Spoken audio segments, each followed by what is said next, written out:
তুরস্কের রাজধানী ইস্তাম্বুলের মেয়র এক্রেম ইমামোগ্লুকে গ্রেফতারের প্রতিবাদে সরকারের নিষেধাজ্ঞার মধ্যেই টানা তৃতীয় দিনের মতো বিক্ষোভ দেখিয়েছে হাজার হাজার মানুষ।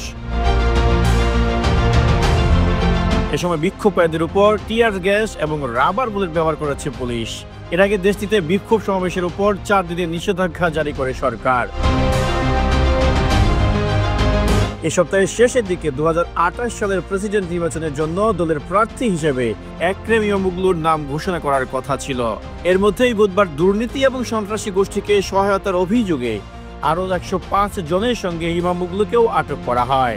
গ্রেফতারের একদিন আগে ইস্তাম্বুলের একটি বিশ্ববিদ্যালয় ইমামোগ্লুর ডিপ্লোমা ডিগ্রি বাতিল করে দেয়। তুরস্কের সংবিধান অনুযায়ী দেশের সর্বোচ্চ পদের জন্য বিশ্ববিদ্যালয়ের ডিগ্রি থাকা প্রয়োজন। কার্যত প্রেসিডেন্টের পদে লড়াইয়ের অযোগ্য ঘোষণা করতেই বিশ্ববিদ্যালয়ের ডিগ্রি বাতিল করা হয়েছে বলে বিরোধীদের অভিযোগ।